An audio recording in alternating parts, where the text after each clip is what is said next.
LS82, Canal 7, Argentina Televisora Color, para todas las emisoras de la cadena nacional de televisión del país. A continuación, se dará a conocer el documento final de la Junta Militar sobre la guerra contra la subversión y el terrorismo.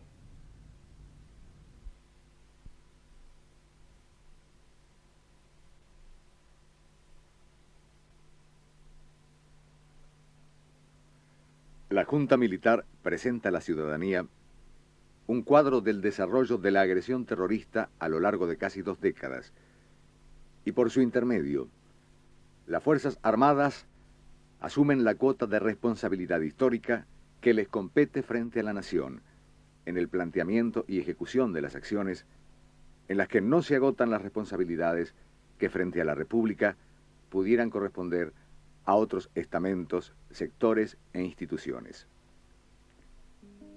Esta síntesis histórica de un doloroso pasado todavía cercano quiere ser un mensaje de fe y reconocimiento a la lucha por la libertad, por la justicia y por el derecho a la vida. Ha llegado el momento de que encaremos el futuro. Será necesario mitigar las heridas que toda guerra produce, afrontar con espíritu cristiano la etapa que se inicia y mirar hacia el mañana con sincera humildad. Su destinatario primero somos nosotros, el pueblo de la nación, víctima de una agresión que nunca mereció y partícipe invalorable y decidido de la superación final. Su segundo destinatario es el mundo de los hombres libres, al que pertenece y seguirá perteneciendo la República, fiel a su destino histórico. Se somete a la reflexión del pueblo argentino y del mundo una experiencia que la nación jamás deberá repetir, anhelando que con la misma gracia de Dios, los hermanos de nuestra América y los pueblos de otros continentes la recojan, la comprendan y la eviten. Los hechos.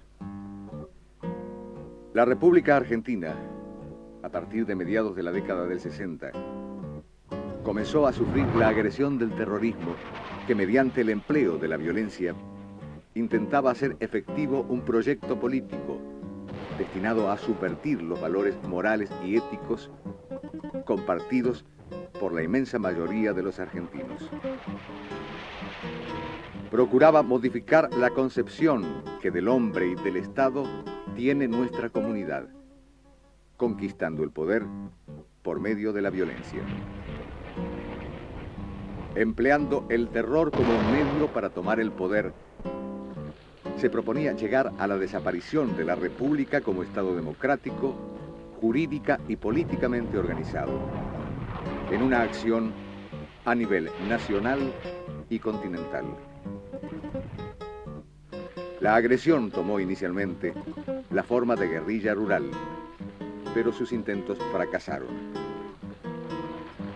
Su derrota en un país limítrofe marcó a escala continental un cambio de estrategia en la que progresivamente la Argentina pasaba a constituirse en uno de los objetivos prioritarios de la acción del terrorismo internacional.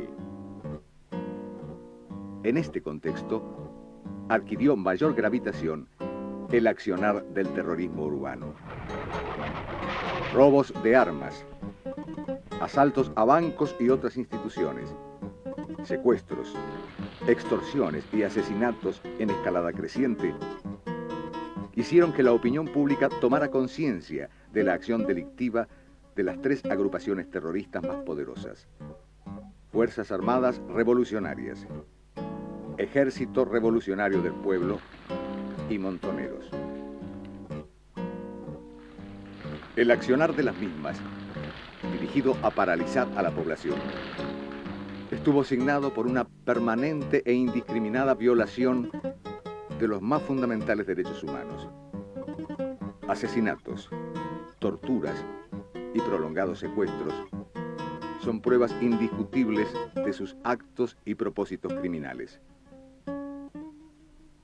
Sus víctimas abarcaron todos los estratos sociales: obreros, sacerdotes, intelectuales, hombres de empresa, periodistas, funcionarios públicos, jueces, militares, agentes del orden, dirigentes políticos, sindicales y hasta niños. La escalada del terror fue acompañada por una captación ideológica que indujo a muchos a aceptar la violencia criminal como un modo de acción política. Las bandas terroristas continuaron su organización y llegaron en su apogeo a reclutar miles de personas a las que instruyeron en el manejo de las armas. La mayoría de ellas las poseían y utilizaban efectivamente, constituyendo de hecho un ejército clandestino, mercenario de la violencia. La infiltración en el aparato del Estado abrió el camino para que a partir del 25 de mayo de 1973, con la asunción del gobierno constitucional, los grupos terroristas abandonaran la clandestinidad y, sumados a los que obtuvieron su libertad, iniciaran el ataque al poder. Miembros activos y simpatizantes decididos de las organizaciones terroristas ocuparon posiciones relevantes en el Gabinete Nacional y en los gobiernos provinciales, en el Congreso Nacional, en las legislaturas provinciales y en el Poder Judicial. Ni las organizaciones religiosas ni las fuerzas legales estuvieron a cubierto de esta infiltración. La nación estaba en guerra. Una prueba de ello fueron los enfrentamientos entre grupos antagónicos registrados en la localidad de Ezeiza el 20 de junio de 1973, que generaron una verdadera masacre, con un saldo lamentable de muertos y heridos, cuya identidad y número total el gobierno de entonces nunca pudo llegar a determinar ni a esclarecer. Posteriormente, los elementos terroristas intentaron infructuosamente copar el Comando de Sanidad del Ejército el 6 de septiembre de 1973 y la guarnición militar de Azul, una de las más poderosas del país, el 19 de enero de 1974. En medio de ese generalizado clima de inseguridad y confusión, el acceso del general Perón a la primera magistratura, con el apoyo de una amplia mayoría del electorado, parecía perfilar en el horizonte político nacional una alternativa viable de paz y orden. Sin embargo, el terrorismo no redujo su accionar durante el gobierno constitucional.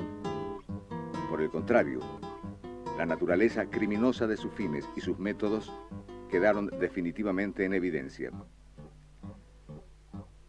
Los funcionarios y los dirigentes que comprendieron la magnitud de este problema, aún con peligro de sus propias vidas, intentaron detener el copamiento terrorista del aparato del Estado y de las organizaciones intermedias. La dirigencia empresaria y gremial es claro ejemplo y doloroso testimonio del riesgo que afrontaron quienes se les opusieron. En los actos de Plaza de Mayo, celebratorios del Día del Trabajo en el año 1974, el presidente de la Nación denunció a los elementos montoneros como mercenarios e infiltrados y los repudió públicamente.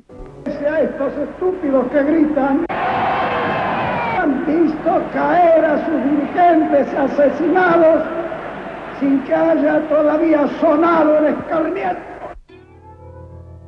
Las bandas terroristas continuaron perfeccionando sus estructuras. Montaron imprentas donde falsificaban documentos de identidad y fábricas donde clandestinamente elaboraban armas y explosivos, apoyados por un sólido respaldo financiero, producto de sus actos delictivos. Su insidioso accionar produjo la desviación de miles de jóvenes, muchos de ellos aún adolescentes, incorporados a bandas mediante cualquier técnica de captación o simplemente a través del miedo. Muchos murieron enfrentando a las fuerzas del orden. Otros se suicidaron para evitar su captura. Algunos desertaron, debiendo ocultarse de las autoridades y de sus propias bandas. Los denominados Códigos de Justicia Penal Revolucionarios sancionaron con la muerte a quienes pretendieron dejar las filas terroristas y liberarse del engaño en que habían caído. La seguridad y el orden no existían. A la etapa de los asesinatos selectivos siguió la fase del terrorismo indiscriminado, produciendo víctimas en todos los sectores de la sociedad argentina. A principios de 1975, como último recurso para preservar los valores en peligro, el gobierno constitucional impuso el estado de sitio en todo el país y ordenó el empleo de las Fuerzas Armadas para neutralizar y o aniquilar el foco terrorista que actuaba y se extendía desde la provincia de Tucumán. La responsabilidad de ese gobierno era insoslayable y el desafío inédito para las Fuerzas Armadas, ya que la doctrina orgánica, la estructura y el despliegue de estas respondían a previsiones de lucha clásica. Imperfecciones e imprecisiones en las etapas iniciales de una lucha no convencional fueron superadas gradualmente, aprovechando la experiencia adquirida en el desarrollo de las operaciones. Doblegadas en el monte tucumano, las bandas terroristas reforzaron y acentuaron su accionar en las grandes concentraciones urbanas. Las operaciones de sus elementos armados, por su magnitud, recursos y procedimientos, iban adquiriendo nivel similar al de las fuerzas regulares. El año 1975 registra los más ambiciosos intentos de copamiento de unidades militares. El Batallón de Arsenales de San Lorenzo, el 19 de abril. El Regimiento de Monte 29 de Formosa, el 5 de octubre. El Batallón de Arsenales de Monte Chingolo, el 23 de diciembre, siendo esta la mayor operación del terrorismo urbano que recuerda la historia.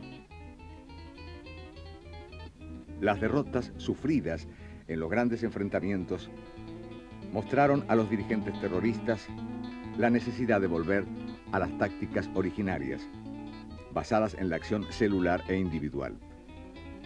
Una secuela interminable de muertes, secuestros y atentados afectaron durante 3 largos años la paz de la República y la seguridad de sus habitantes. Los ataques terroristas se extendieron a toda la comunidad. Los atentados contra la vida y los bienes públicos y privados fueron hechos cotidianos. Los periódicos de la época documentan que ese cuadro era parte de la vida diaria del país y todos sus habitantes, que vivieron y sufrieron esa experiencia, son testigos de ello. En la lucha contra el terrorismo, las fuerzas legales detectaron innumerables celdas secretas, denominadas por las bandas terroristas cárceles del pueblo. Ellas, además de haber alojado a ciudadanos de todos los niveles, en oportunidades allí mismo asesinados, fueron también usadas para castigar y ejecutar a integrantes de las propias bandas. Para tener una clara idea de la magnitud del accionar terrorista por medio de las cifras, merece destacarse que en el año 1974 se registraron 21 intentos de copamiento de unidades de las fuerzas legales, 466 atentados con artefactos explosivos y 16 robos de sumas importantes de dinero, 117 personas fueron secuestradas y 110 fueron asesinadas. El año 1976 marcaba la máxima escalada de la violencia. Los secuestros llegaron a 600 y los asesinatos a 646, con un promedio de 2 víctimas diarias del terrorismo.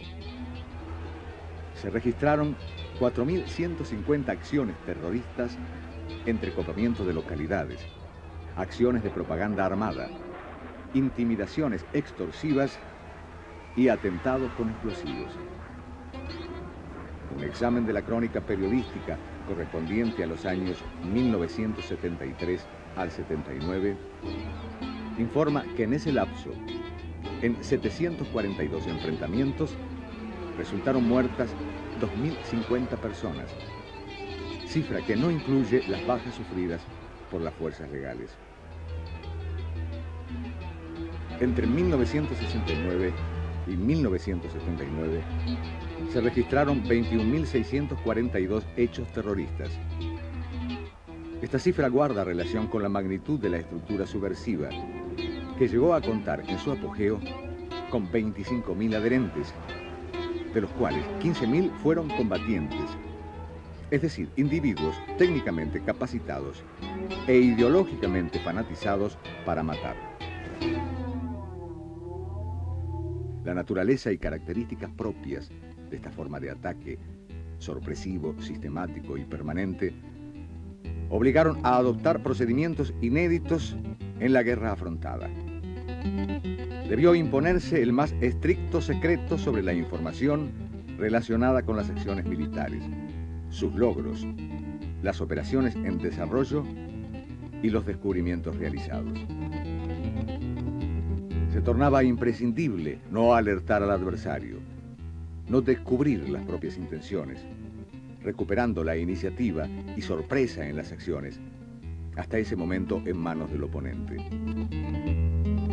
Durante todas estas operaciones, fue prácticamente imposible establecer con precisión las bajas totales sufridas por las bandas de delincuentes terroristas y la identidad de sus componentes. Incluso cuando sus cadáveres quedaron en el lugar de los episodios, dado que actuaban bajo nombres falsos y con apodos conocidos como nombres de guerra, y porque su estructura celular, modo de operar y compartimentación de sus acciones imposibilitaron disponer de un programa más completo de los acontecimientos. Los esfuerzos realizados por las Fuerzas Armadas de Seguridad y policiales para restablecer la paz y el orden arrojaron resultados progresivos. La agresión terrorista fue cediendo y la sociedad argentina comenzó a recuperar el espacio perdido en cuanto a paz y seguridad. Los jefes de las bandas terroristas y varios de sus seguidores comenzaron a dejar el territorio nacional al vislumbrar su derrota, abandonando en el país a muchos de sus integrantes y protegiendo en otros casos su ida a la clandestinidad. Fue culminando así una dolorosa y dura etapa en la que la victoria finalmente alcanzada posee un contenido coincidente con el propio significado de la derrota de los violentos. Ello fue así porque la sociedad argentina se mantuvo fiel a sus tradiciones, leal a su conciencia y firme en su decisión. Para cada uno de los sectores sociales, la subversión elaboró y puso en marcha diversas metodologías, todas ellas convergentes al fin común de destruirlos, dominarlos o paralizarlos. Pero también fracasó al herir en sus valores más firmes a un pueblo pacífico y libre.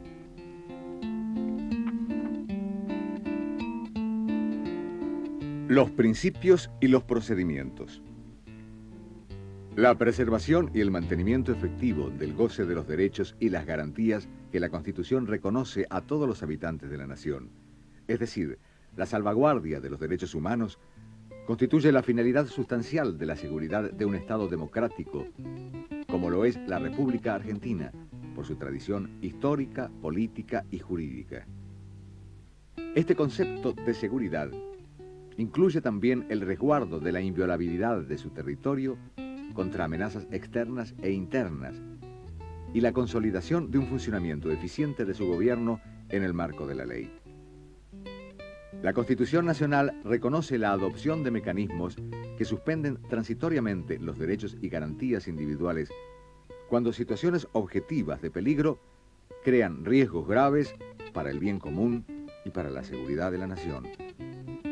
Las condiciones de excepcionalidad que vivía el país durante el período de la agresión terrorista hicieron que los elementos esenciales del Estado fueran afectados en niveles que dificultaban su supervivencia.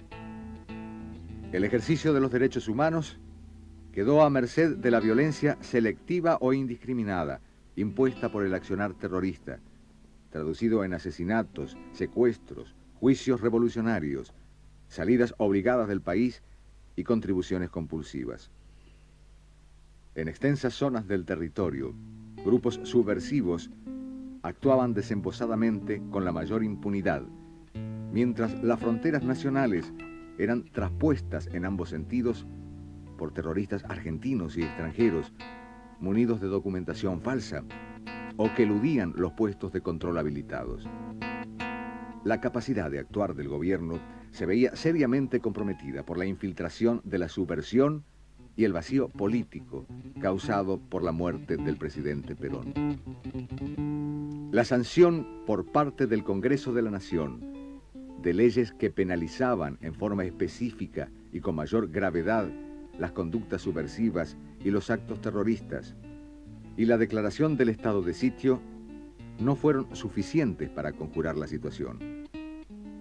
En ese crucial momento histórico, las Fuerzas Armadas fueron convocadas por el gobierno constitucional para enfrentar a la subversión. Esta convocatoria se materializó en dos resoluciones. Decreto número 261 del 5 de febrero de 1975, que ordena ejecutar las operaciones militares que sean necesarias a efectos de neutralizar y o aniquilar el accionar de los elementos subversivos que actúan en la provincia de Tucumán. Decreto número 2772 del 6 de octubre de 1975, que ordena ejecutar las operaciones militares y de seguridad que sean necesarias a efectos de aniquilar el accionar de los elementos subversivos en todo el territorio del país.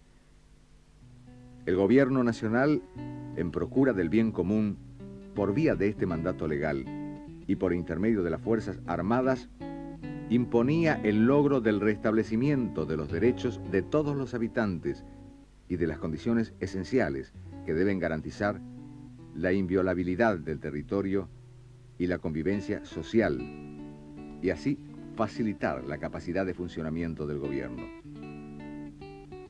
La naturaleza y características propias del accionar terrorista, cuyos elementos se organizaban en sistema celular y compartimentación de acciones, obligaron a adoptar procedimientos inéditos. El eventual deterioro de la dimensión ética del Estado y la necesidad de salvaguardarla ante el riesgo de imputación, de adscripción a teorías totalitarias no compartidas sobre la seguridad, estuvieron también presentes en la adopción de las decisiones que materializaron el ataque frontal, definitivo y victorioso contra la subversión y el terrorismo. Las Fuerzas Armadas de Seguridad y policiales actuaron en defensa de la comunidad nacional, cuyos derechos esenciales no estaban asegurados, y a diferencia del accionar subversivo, no utilizaron directamente su poder contra terceros inocentes, aun cuando indirectamente estos pudieran haber sufrido sus consecuencias. Las acciones así desarrolladas fueron la consecuencia de apreciaciones que debieron efectuarse en plena lucha, con la cuota de pasión que el combate y la defensa de la propia vida genera, en un ambiente teñido diariamente de sangre inocente, de destrucción, y ante una sociedad en la que el pánico reinaba.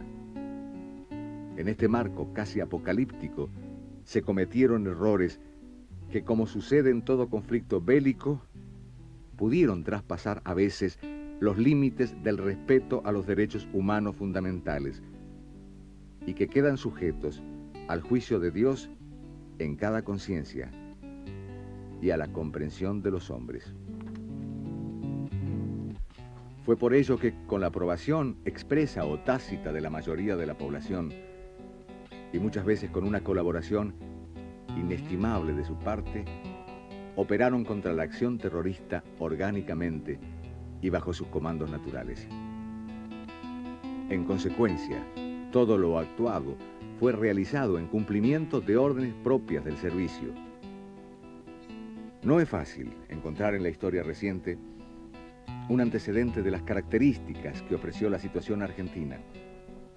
Por ello, los calificativos de inédita, excepcional y límite son ciertos y no guardan ningún propósito exculpatorio.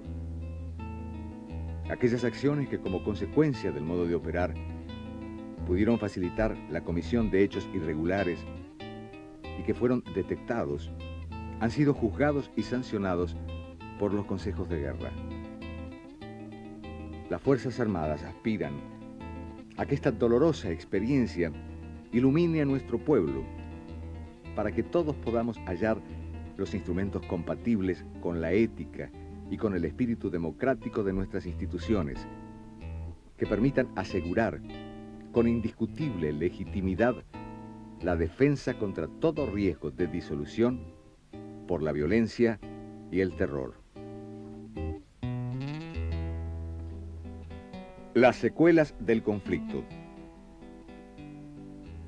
Un conflicto que, por su extensión temporal y geográfica, sacudió a toda la República, porque cualquier lugar de nuestro suelo podía transformarse súbitamente en campo de batalla, y porque cualquier habitante podía verse envuelto y caer víctima de enfrentamientos o atentados, debía inexorablemente dejar profundas secuelas de inseguridad, pérdidas humanas, destrucción y dolor.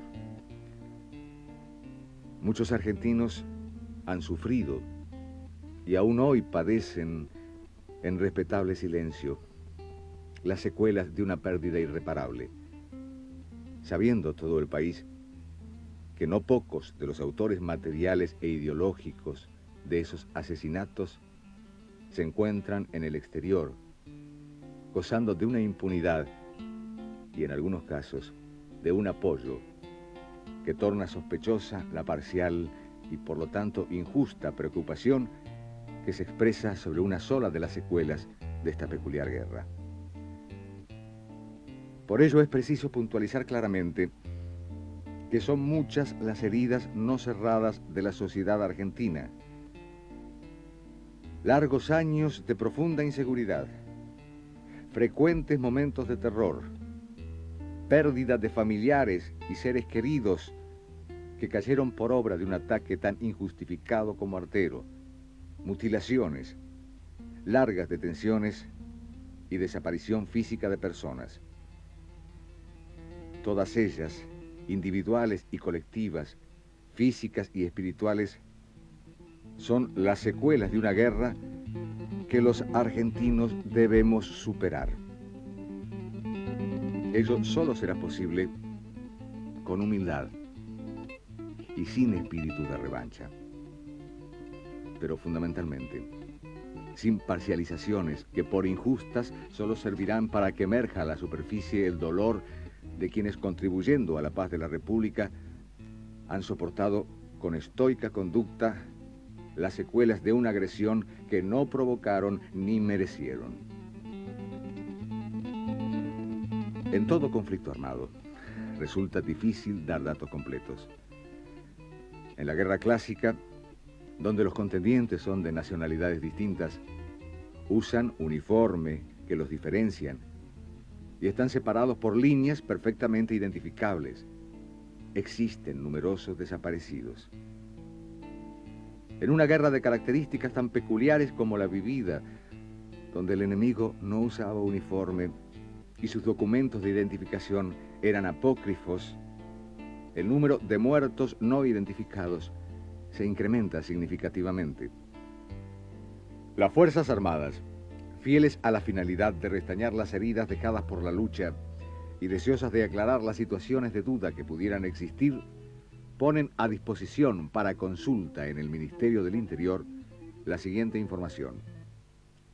Nómina de los integrantes de las organizaciones terroristas actualmente condenados y bajo proceso por la Justicia Federal y por los consejos de guerra y detenidos a disposición del Poder Ejecutivo en virtud del artículo 23 de la Constitución Nacional. Pedidos de paradero, presuntos desaparecidos, registrados por el Ministerio del Interior desde el año 1974 hasta la fecha. Pedidos de paraderos solucionados por vía judicial o administrativa. Bajas producidas por la acción terrorista. Es el tema de los desaparecidos el que con más fuerza golpea los sentimientos humanitarios legítimos, el que con mayor insidia se emplea para sorprender la buena fe de quienes no conocieron ni vivieron los hechos que nos llevaron a esa situación límite.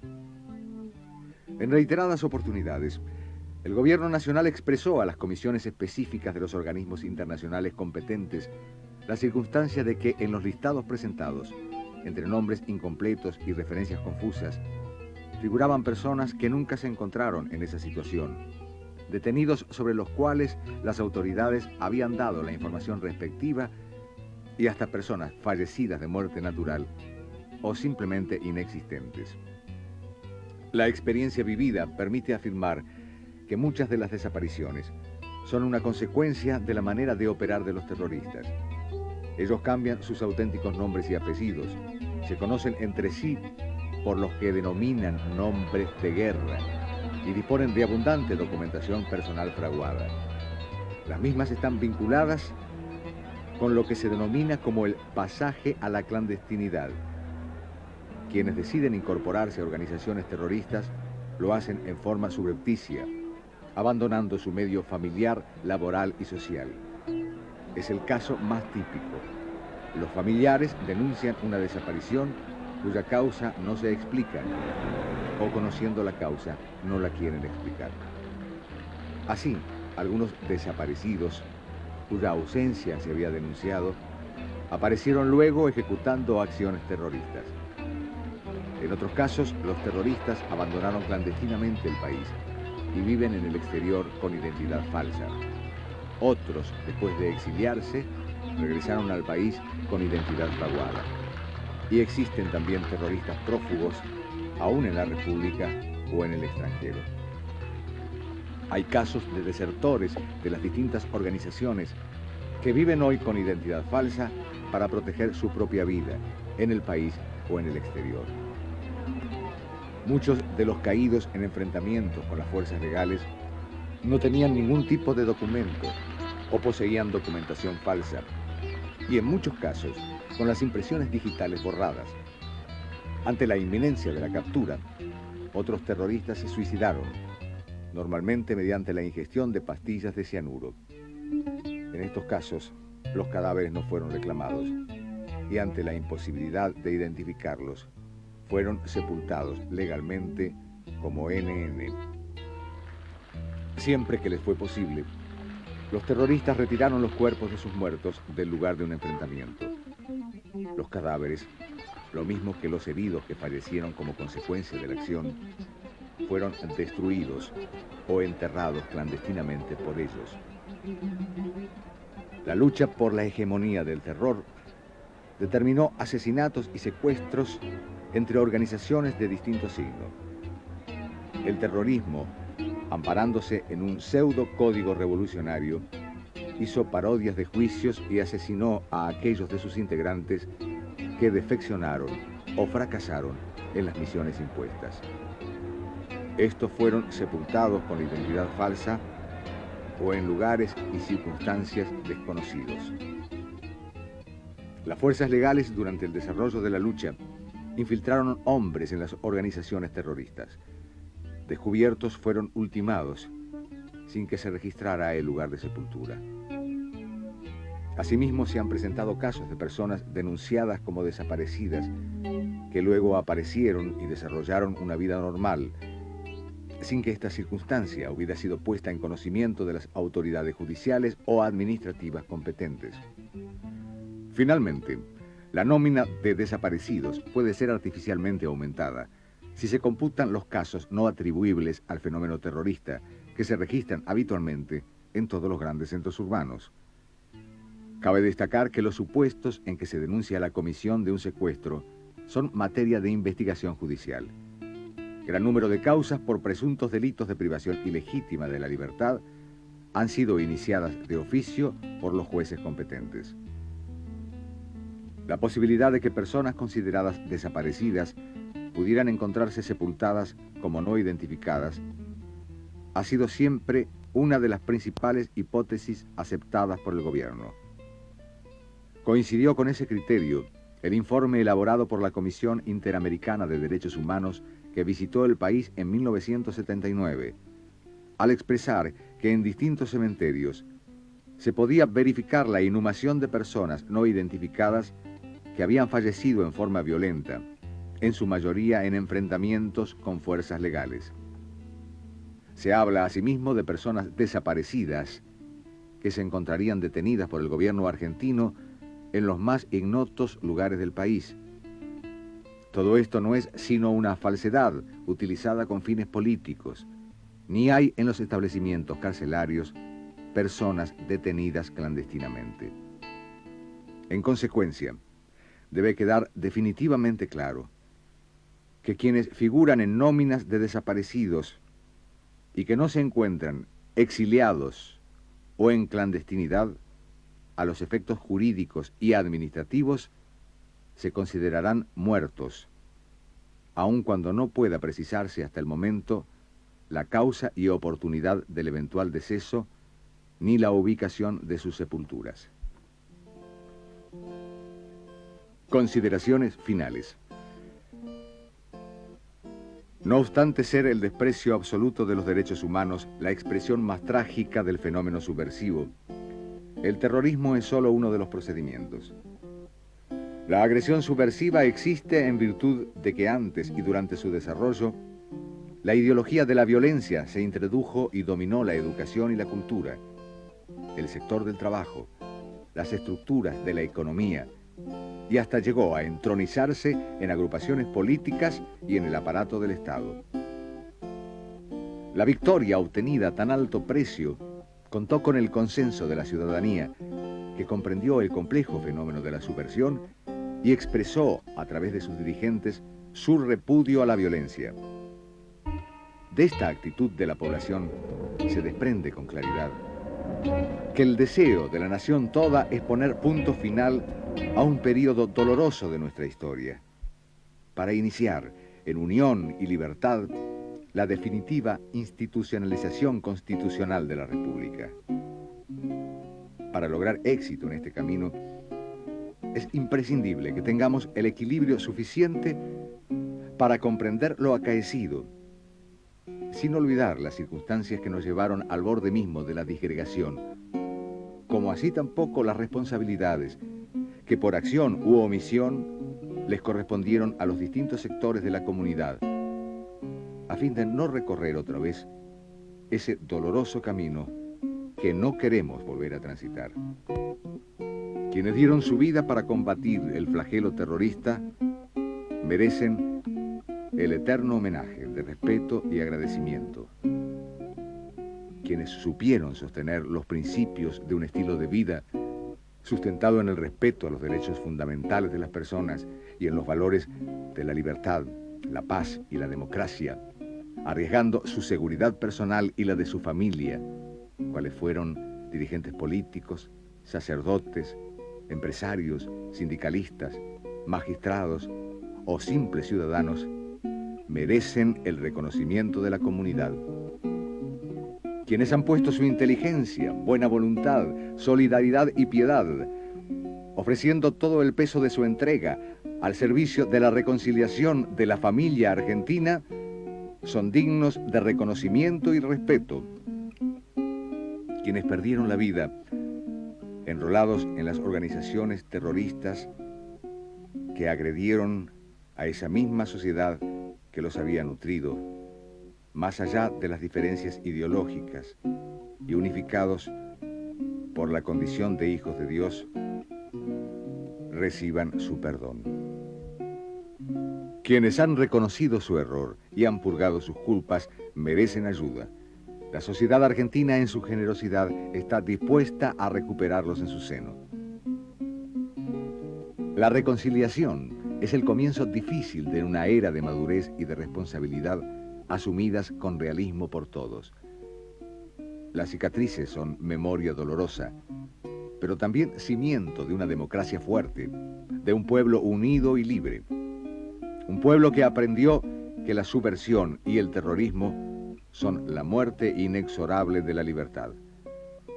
Las Fuerzas Armadas entregan a sus conciudadanos esta información para que juzguen en comunidad esta luctuosa etapa de nuestra historia, que como tal es un problema que toca a todos los argentinos y que todos los argentinos debemos resolver en común si queremos asegurar la supervivencia de la República.